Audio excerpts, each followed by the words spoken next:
It's your boy Des Hines from the XenHouse podcast. If you like our content, like, subscribe, share. We're available on YouTube, Apple, Spotify. If you have anything you want us to talk about, anything we missed, comment below.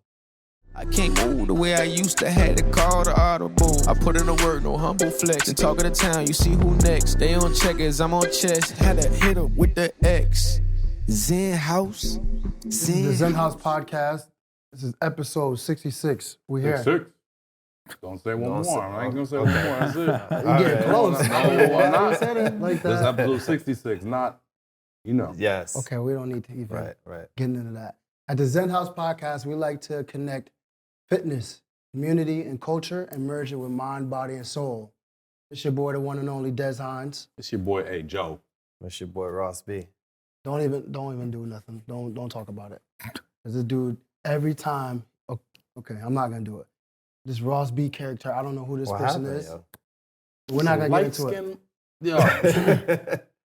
Hey, man, so today- Joe. We got a special guest. We met about a year ago. You know what I mean? Like, super cool dude, super down to earth. He actually supports one of our good friends. You know what I mean? And he's always there for Cordell when he needs him. And based off of our conversations, like he treats Cordell like his brother. You know what I mean? And how can you not love somebody like that? So without further ado, Paul Guarino. Yeah, appreciate Paul, it. what's up, baby? What's up, guys? Appreciate you guys having me. Appreciate you guys having me Man, on. welcome, man. Welcome. So we just wanted you to come on here and kind of, tell us about yourself. Tell us about PG Sports. Mhm. I read, that you started it back in 2011.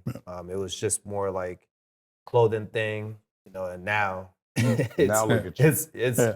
you big time now, So just kind of give us like a little background about yourself and Yeah. Yeah, so I grew up in West Haven, Connecticut. I started PG Sports 2011. I was in between my freshman and sophomore year of college. I was literally just bored one summer. It was literally like, I don't know, it was probably as late as past midnight or something. I was like, all right, I don't know why. I think because I used to tweet a lot about sports on my personal page, and I was like, I think people get annoyed by it. So I was like, let me create my own, like a separate sports page. So I created PG Sports. And originally it was just like, tweeting about sports. Then I came out with t-shirts. People liked the t-shirts. And then it was just to promote the Twitter really at first. And then I was like, okay. And then from there, actually like the very first pro athlete I got was like one of my favorite players growing up. It was Chuck Knobloch. He was on the Yankees. Nice. And I think I just got him on just through Twitter. And this is funny because it wasn't like Twitter you couldn't DM people if they weren't following you, so you had to just like tweet them. So I used to just like annoy a bunch of people. And Do what you gotta do. and yeah, this is before like I had the logo and everything. It was just like literally just a font. Like, and I sent, and so but that's really how I got started with Twitter. And then from there, just building it up with the clothing, everyone liked it. So I started looking up like Connecticut pro athletes, started reaching out. And then another guy that went to my high school, Rob Jackson, he played for the Washington team, we'll say, because we can't say that anymore. Right. And so he was like one of the first ones that really endorsed me and pushed it. And that was cool because like he instantly, like once I said I was from West Haven, he was instantly like gonna, and then he asked me to send him like a whole box, and he handed it out to all the players. Dope, So that was man. cool.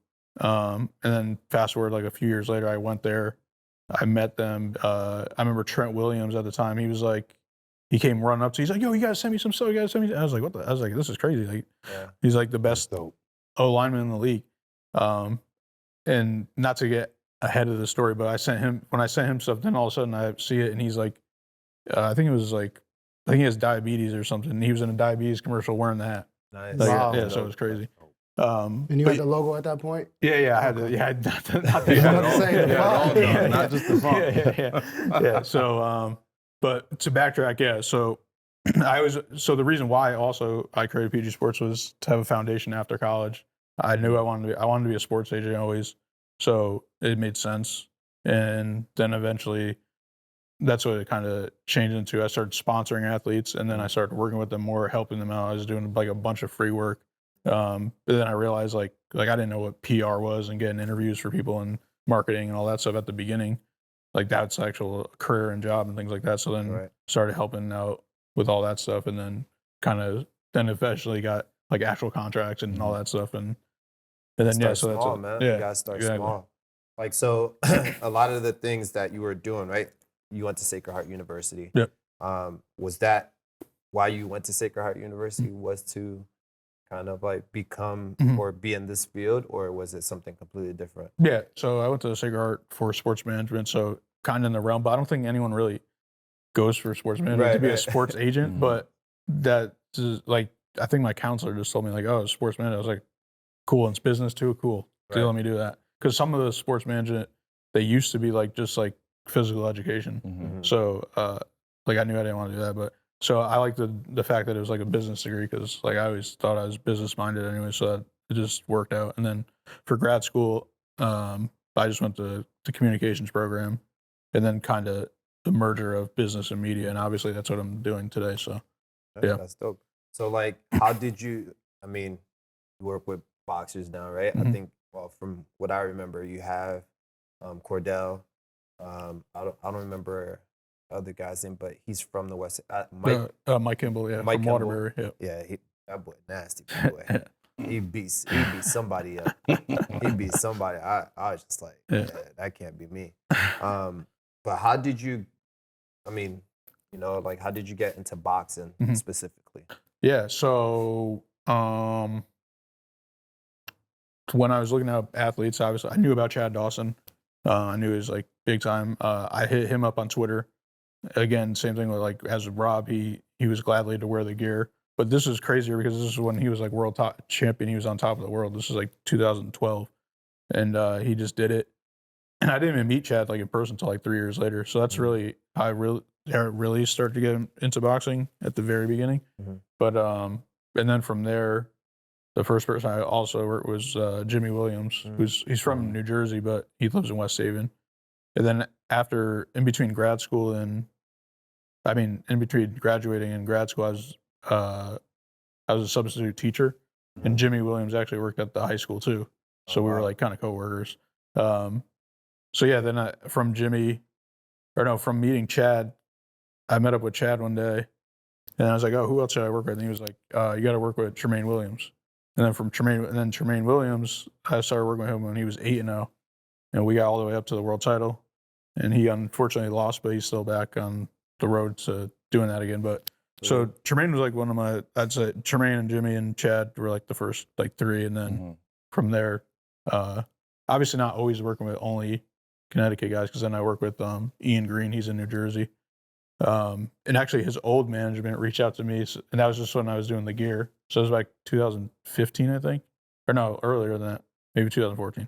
But anyways, yeah, and then now I manage him, so it full circle. Yeah. Can you talk to us and explain how an agent makes contact with an athlete and that process to get them to join your team, and what you offer them? I always get that question, especially with like, is it easier now? And it's not, because like it's just like a trust factor, and you have to build a relationship with a human being. So it's like, and I think a lot of the times these athletes get screwed over a lot, so it's like hard for them to trust, and I understand it, and I think because some of them get screwed over so many times, and it's like, why am I going to go with you, or like, what are you going to do for me, or blah blah blah. And it's not even like, and it's only like commission basis too, so it's like, what do they have to lose really, like some like majority of the time. But I recently heard that agents now for like I was interviewing like a women's soccer player, and she was telling me like an agent was trying to have her pay them before he got her like a gig. Like basically just like, I'm big dog and I'm going to get you the gig, so you're going to pay me before. Yeah. As like a stipend. That was weird. No. What happened? Because that's not how. That's not nice. That's why I was like, scam. I didn't even say it like during the podcast. Like afterwards, I was just like, what the hell? Like, yeah, that's not how it works. With the agent that I had in the past, it was more so, especially at first, I wasn't active, so I didn't really have to pay him. Yeah, exactly. When I was active, I had to pay him, but when I was on practice roster, I didn't have to pay him practice roster, because in my contract it was practice roster, kept it to myself, active, give him 3 to 4%. Yeah.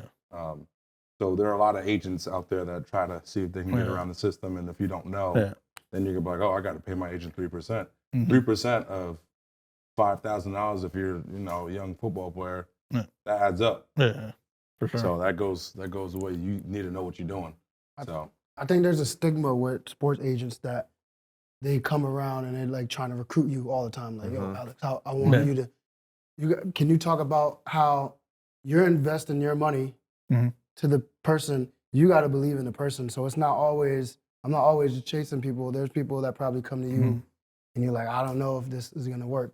Yeah. Can you talk about that? That's why, like, too, like, I'm not technically an agent in terms of, like, the major four sports, because, like, you get to get certifications, all that. So that's why, like, I never really say I guess technically I'm a sports agent, but not really. So that's why I usually pitch myself as, like, either like a sports marketing manager, or a sports business manager, or just a business or manager, whatever. But and what was the question again?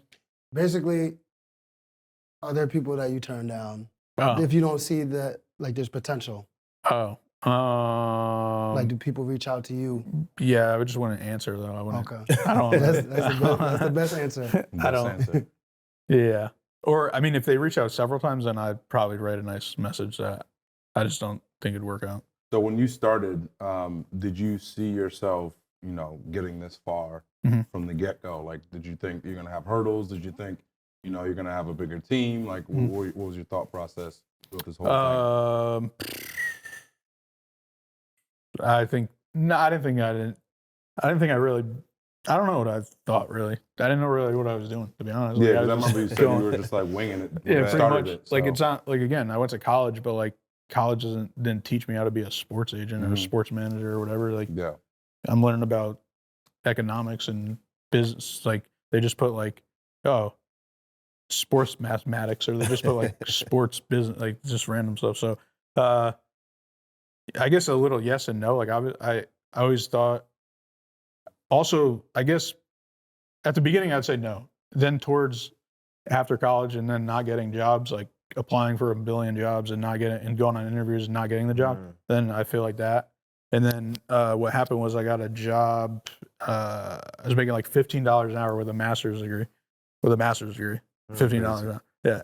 And I was working at that job, and I was like, what am I doing? Like, I didn't have like no benefits or no like health insurance from them or anything. And I'm like, what am I doing here? And then eventually, and I remember it was like the holiday party or whatever. And they said, we had a great year. And then January 2019. And they came around and they were like, oh, everyone's hours are getting cut in half and you guys can work from home. This was before like COVID. So I was like, all right.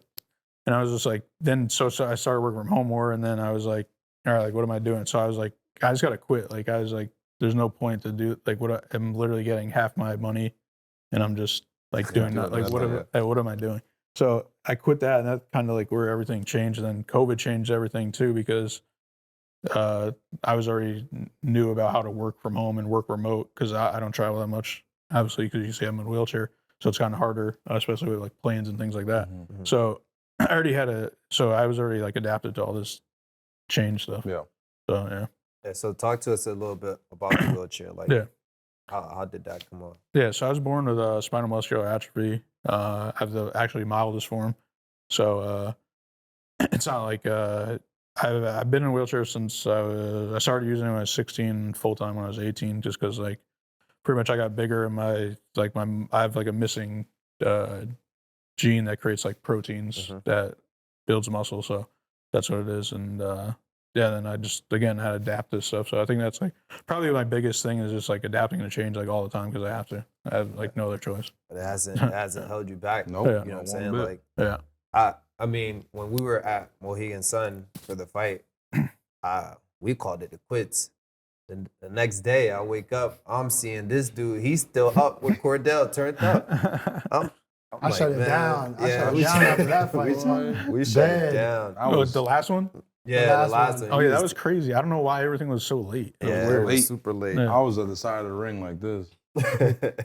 No, that was a dope experience, by the way. That was my first boxing match. And to have it that close to the ring, I told Ross, I can't go to another boxing match and sit anywhere else. That if it's not there. That happened last year. I got to sit. Well, I sat there before, but it was the real more first time, like at the WNBA game. It was the same arena. So I was like, yeah, I can't go to like another game without Nah. sitting that close. Like, it's No just So like, point. just You know, got to be there. every time I call you now, We got to need sit that. that's close, where we man. sit. That's where appreciate we're that. sitting. did he give you the trunks yet? Nah, not yet. Not Oh yet. my god, this Come guy. on, man. We dealing with Cordell, you We got dealing you got with 24 that. hours, Cordell.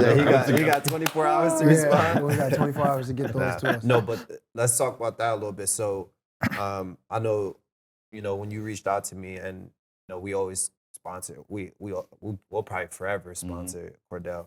But like when you hit me up, you was just like, yo, how do you want to do the shorts? And we kind of thought of a design, and we ran with it. But I thought it was super cool that we could actually go with the black and gold, and then we had our core values on the thighs. For those who missed it, we'll put that We'll up. show them, yeah. But like, like going to that a little bit, how did you kind of take what I said and put it into, what the shorts are? Or the trunks? Yeah, so I work with a lady, Rockin' Out Boxing, and she's been doing like all the trunks that, actually Ian Green, who I mentioned before, introduced me to her. And she does like all the trunks for the guys that I work with. She's like the best. I mean, I think she's the best. And the same thing, like you asked me, I tell her, Right, we right. kind of like all collab. Yeah. And then that was the first time we ever did like a full sponsored like trunk, because you're like yeah. this, like That's dope. I was like thinking outside the box with things, like even when NFTs were in, I had a guy that had a Bored Ape that when it was worth like whatever $400,000 on sponsor my guy. So it was the first Bored Ape in the ring, first NFT in the ring. So like just different things like that. Just gotta get creative, and that's like one of my strong points is just marketing, right. and in general, and just even with sponsors, like people don't get how to when they get a sponsor, they don't know what to do with it sometimes because they want the money, Right. but they don't know how to actually advertise it the right way. Exactly. Yeah. No, that's dope, man. I think he needed you in his corner. You know what I mean? And like, it's been great ever since. Can you talk a little bit about your brand slogan, everywhere and anywhere? Well, how did you come up with that, and like, what made you think of that? I don't. Originally, it was just because of the clothing, so I wanted everyone and anyone to wear it everywhere and anywhere. So that's was like how it came and how it kind of I mean, it works out. It's pretty simple and Right. it kind of works for anything. And then, so yeah, it was just kind of because I don't know if I had it right at the beginning or not, but once people started sending me pictures of like where they were wearing the shirts, then that like kind of gave me the idea too, because I was like getting pictures from like different states, and then I started tracking like. I was like, all right, I got a picture from each state, and like I was like, let me get 50 states and other countries and sporting events, and then like people used to take the picture of the hat with like the stadium in the background and stuff like that. We've been trying to do that Yeah, as yeah. well. We have athletes that go all over the place. all over. Yeah. You know what I mean? Yeah, and I saw. Remember, I told you the guy was working out at the Team Combat League tryouts in New York, and he was wearing the shirt, XenHouse I shirt. remember that, yeah. So that was cool. Because I was like, do you guys have another location in New York? Yeah, we're trying, Soon, man. soon. We're marketing. You never We're know. marketing ourselves. Yeah. We, believe it or not, we do all that stuff. Yeah, Yeah. that's You know dope. what I mean? To the best of our To the best of ability. our Whatever we ability. can. Everything that you see from XenHouse, Yeah. XenHouse makes it. Yeah. Audio, video, Yeah. aside All from the the edits. podcast. Yeah, all the edits is This on these Apple iPhones. That's Yeah. it. I got a question. Yeah. So basically, we get a bunch of athletes who are coming up. They want to go D1, D2, whatever in their sports. Then we have people that are in college that want to play pro, their respective sports. How important is marketing themselves? Yeah. And what's the best way to do it? I know you mentioned already Mhm. with Twitter, you used it to reach out to these different Yeah. people. Some people don't like putting themselves out there, Yeah. right? Mhm. So what's some piece of advice you can give about that stuff? Yeah, one thing that's funny is like I work with a lot of athletes that don't like social media, so I guess that's why I got hired. Right? Okay. Like, Alright, so that's always like the weird thing to, even like people that are younger than me, then it's even weirder because like I'm like you should like social media, Yep. right? Right. Advice for them is like now with NIL, I'm sure you guys heard a lot about it now. I haven't worked with it, I haven't touched it yet because at the beginning there's a lot of gray areas and different laws in different states and all that stuff. But yeah, I'd definitely say now you got to build even earlier than they did before. It's almost like the recruiting process, like, you know, the recruiters are looking at high schoolers and now even like the agents are looking at high schoolers to sign them for marketing deals because they could sign them and then they could have them as an agent and hopefully they like them for those, whatever, 5 years and then they sign them. So definitely start your brand early. Don't make your name anything crazy. Right. Like right. make your Yeah. username like Basic. yeah, Make your it your name. Yeah, Just your your name and a number. Yeah, something like Some of the stuff. we make see- it all uniform too. That's the key thing because All the like same. on each platform you want it to be the same. You don't want it to be different because it's kind of hard sometimes. And yeah, just kind of stay active, put yourself out there, reach out to brands if you want to, like professionally. You got Chat GPT now. You can write nice Right. emails. Now it's like it's pretty No simple. excuses. There's Don't no be scared to reach out to people. Look at people's bios. The emails or something are always in there. People ask me all the time, "How do I get in contact?" I'm like, I DM them. Right. Like I don't understand. Like it's not rocket science. Some people don't get it. Yeah. Most basic stuff. Keep it You know what I'm simple. saying? They don't know how to the basic things about networking. Yeah. Yeah. And that's what communication Mhm. taught us because I had a communications degree as well. But it's like most basic things people kind of overlook. Yeah. You know what I'm saying? Even just like reaching out in an email, they're like, oh, some people don't get that many emails, so it's Right. like you don't know. I don't Never You know. don't know how to Yeah. respond. And to what you said about getting younger and younger, we had somebody reach out to us like, if you got any youth athletes that you think are going to be elite, let us know. Like Let me know. we had someone come in and said that, and I'm looking at them like, this seemed a little off. Yeah. But they're like, no, we'll go through the parents, but Starting it's young. really getting younger and younger out here. Don't worry, our kids are gonna get. They're gonna be reaching out to our kids. Yeah. Reach out to That's me. yeah. Yeah, you reach out to me first. Yeah, so that's interesting. I was talking to like a 17-year-old soccer player that was playing for the Hartford team, Mhm. and that was like a different kind of talk because, one, he's underage, so you have to talk to their parent, obviously. So that was like a kind of different experience. Yeah, so that's why too. Like, I don't know if I want to deal with all that yet. Yeah, that's a lot. It's A a lot lot of of work. extra. Yeah. A lot of moving parts with that. Talk to us a little bit about Average to Savage. Yeah, so Average Savage is my podcast. I created it in 2018. I just like listening to podcasts and listening to people's stories. And then I was like, how else could I utilize my connections? And like I was telling you guys off camera, like I started out just doing it over my phone, like literally holding up a mic to the phone. And then once, COVID hit, started doing Zoom interviews, did a few in-person interviews, and then from the podcast, I got gigs off the podcast. Like Oh, dope. I interviewed an MLS player. He hired me to do a soccer podcast, so I do that one too. Then Sacred Heart hired me and my friend recently to do an in-person podcast to interview SHU alumni. So it's been cool to see too. And then sometimes it's like I'm like, all right, well, PG Sports has been a longer time, but like then sometimes people ask me more about the podcast, so it's kind Of course, interesting. Right? Yeah. Yeah, it's because it's what's in their What's face. trending You could be wearing everything right in front of Yeah. them, and they'll overlook it. Yeah. Do you ever go back to Sacred Heart to kind of like recruit essentially, or do you see anybody or? No, because it's very hard to make it as Yeah. a pro. It's coming out of Sacred Heart. That's just being transparent. That's keeping it real. Yeah. Yeah, no, I've seen my friends do it. Like, and you train some of them. Yeah, there's a couple athletes. You guys that both. we've You were known. at a Blue Streak, right? Yeah. Yeah. Mhm. So I seen it happen. Like, there was really only one guy that made the practice squad. Like my class was Gordon Hill, and a lot of guys got tryouts. And I don't know. The NFL is just brutal. It's like hard, obviously, and then basketball is even harder because there's less spots, and you go overseas.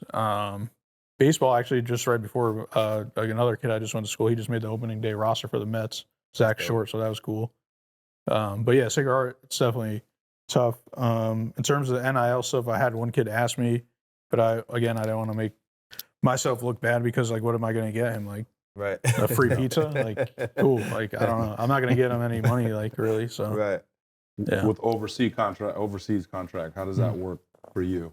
Is it the same concept like it would be in America, or like you reach out to those agents? There's like issues.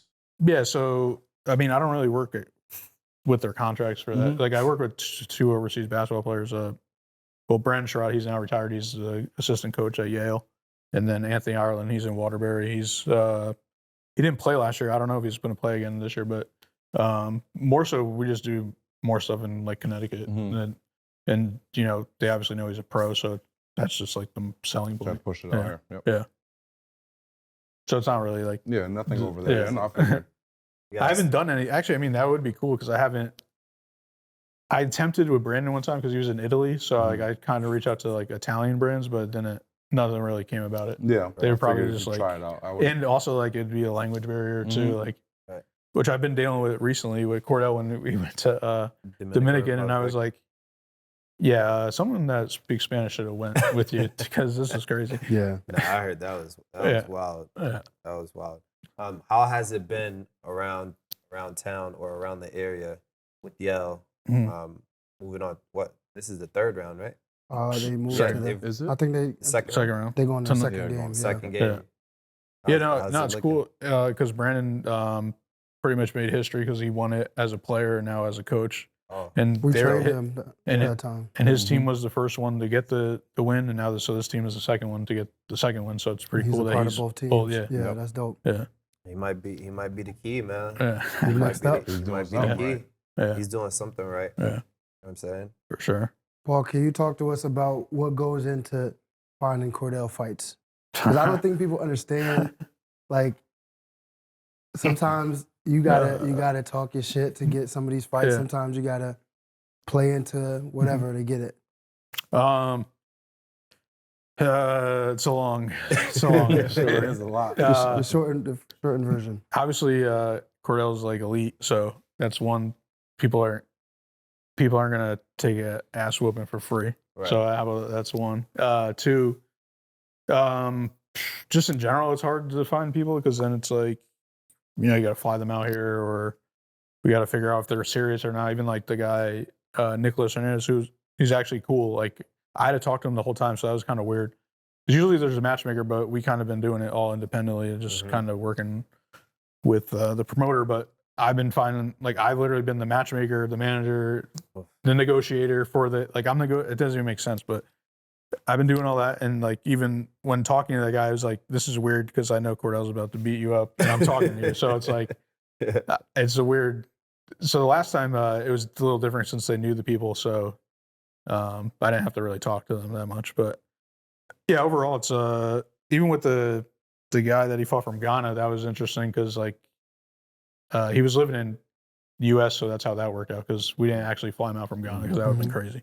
But yeah, it's always interesting calling out people, trying to get fights. Right now, it's like literally we're trying to get the big fight, and I literally call up everybody. Nobody wants to give him a shot. It's kind of weird because I mean, I don't know, because at this point now that he's ranked in the world, maybe before he was a high risk, low reward, but now I see it as a high risk, high reward because if you beat him now, it's a ranked fighter, and that's on their resume now. So we just got to stay patient.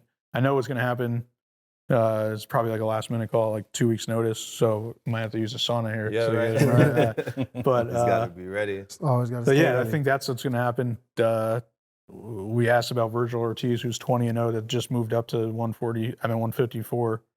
He has 20 knockouts. They said like they just didn't really say no or yes, but then I saw like on Twitter the other day that he didn't have an opponent yet. So I was just like, what's good? What Like, we waiting for? yeah, and I know that's why I know they're gonna Golden Boy. They're gonna call me probably like 2 weeks notice. Some Yeah, BS. you just got to stay ready. Yeah.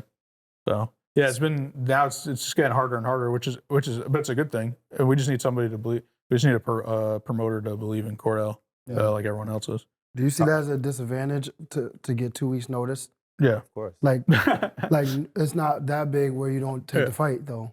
Yeah. Well, since Cordell has been active, then I'd say less. If he was out for like a year or 6 months, then no. But like he's fought 5 times in 13 months now, so Exactly. I think he'd be ready. Yeah. They talk about that a little bit, right? Because I think when he first started with you, he wasn't ranked that high. Yeah. Like what has it been like for you and for him, to gain? I think he's top.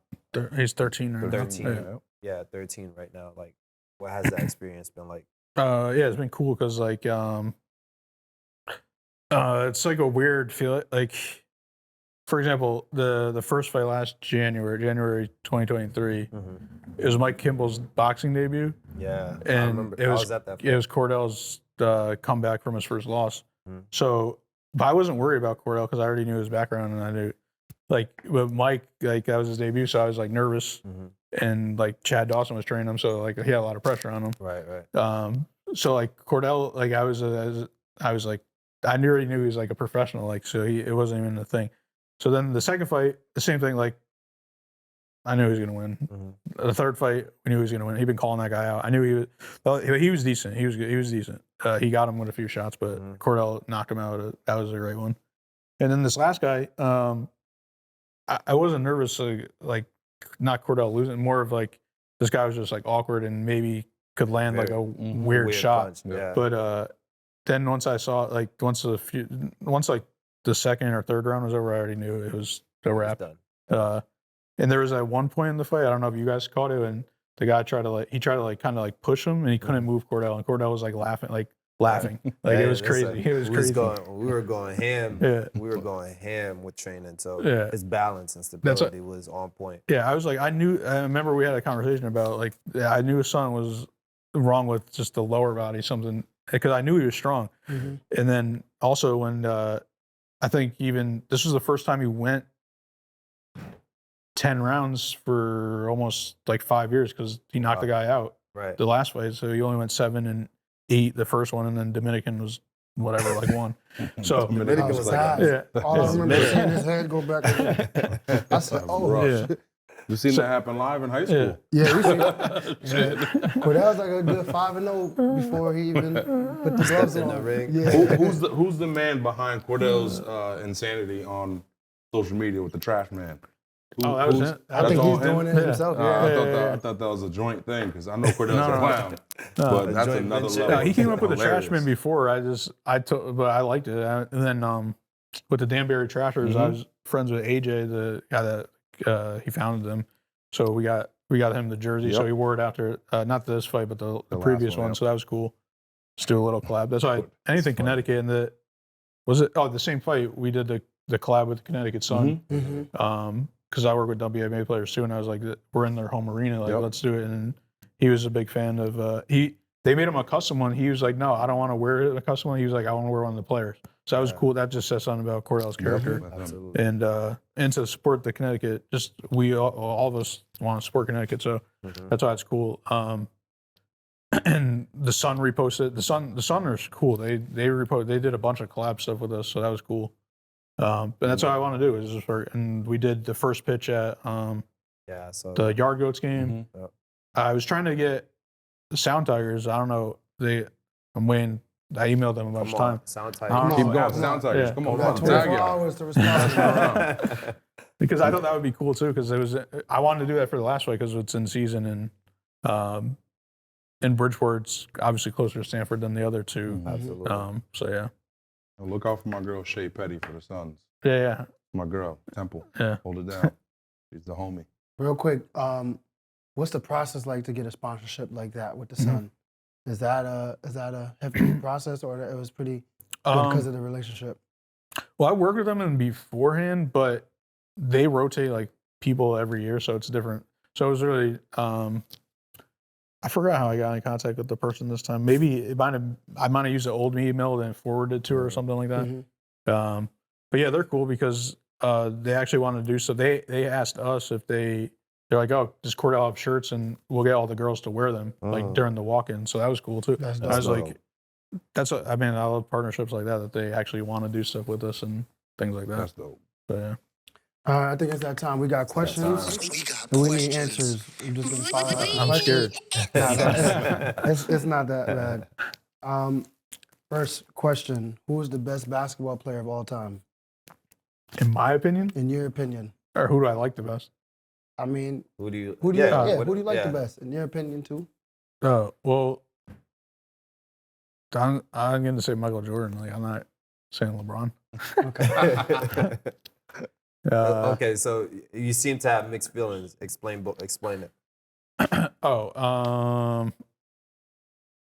Well, because I'm a stats guy, so you go by all that stuff too. So you're gonna be a million.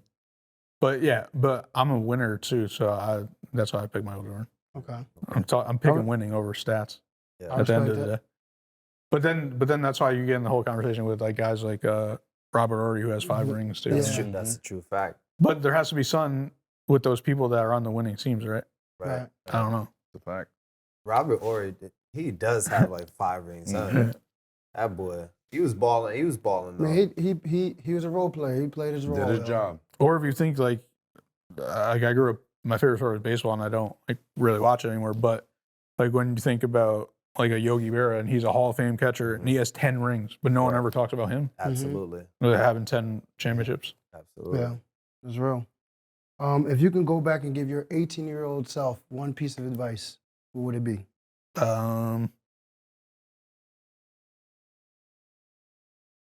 Just don't give up. Consistency is key. That's my slogan also. Pretty Good basic. point. Yeah, Like, right to it. Yeah.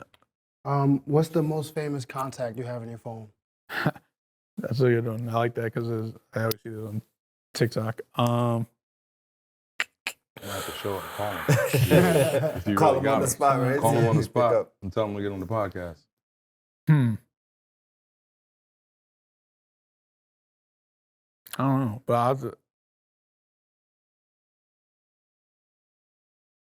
I don't know because I have random people's numbers. I feel like I don't. I could say if in terms of relationship wise, like I have like LeBron's PR guy, so like one step connected. away You from. connected. Yeah. You can't make a quick phone call.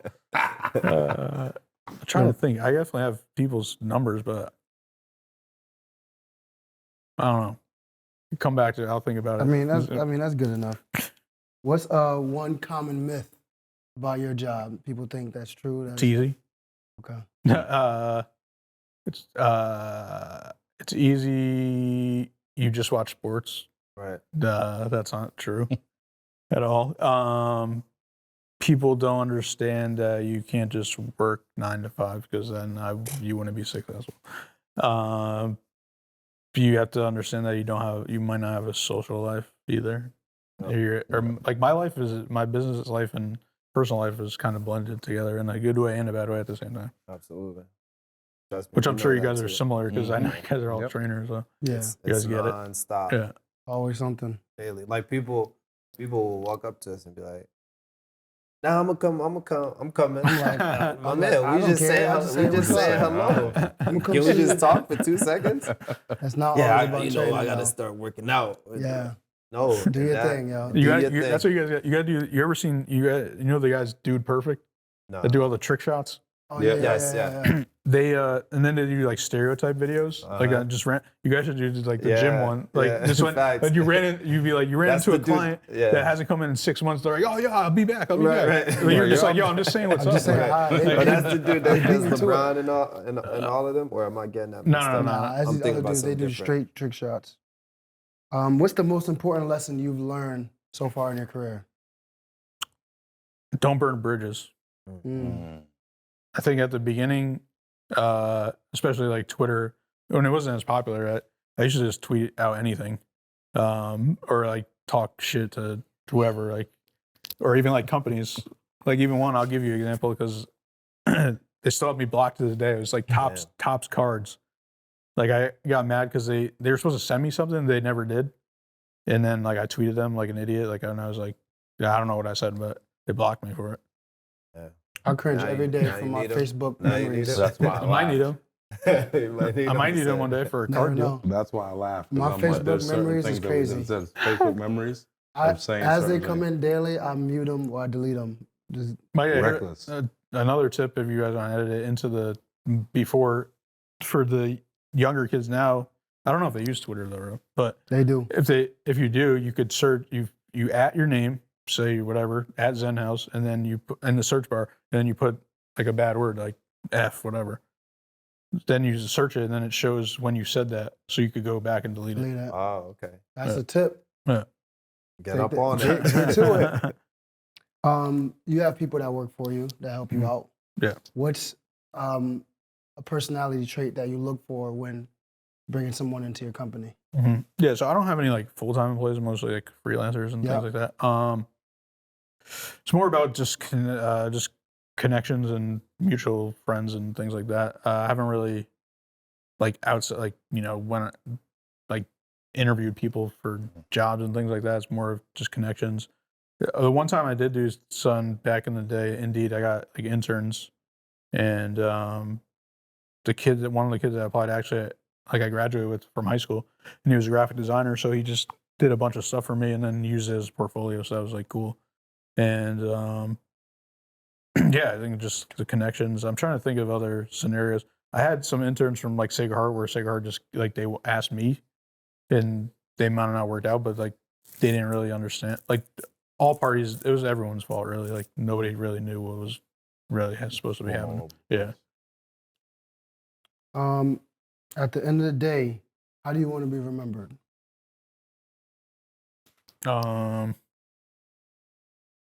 Just as a good person. About it. I'm pretty basic. That's it. When it comes to that, so I don't know. That's Yeah. it. I always think. Well, I think about stuff too, like when you see brands and they're like, oh, from. I think as the older I get, with like the 10-year anniversary was like 3 years ago. Mhm. I think like I'm sure you guys remember when you were younger and people used to say, oh, I got 10 years experience, I got 20 years experience, whatever. And like people love using that, and I just don't. Now I kind of get it more, but like even now when I go on LinkedIn, if I click on jobs, like I don't know how they know it, but I guess maybe through their algorithm, and these jobs that are popping up are now like way more than they used to be, and I'm like, Absolutely. so should I? Maybe another tip could be when you're on LinkedIn, just put a job that you've been working there for 10 years and see what jobs pop See up. what happens. Yeah. You never know. So what's the future? What does the future hold for PG Sports? Like, where do you want it to be? Yeah. So the way I always look at success is progress I made.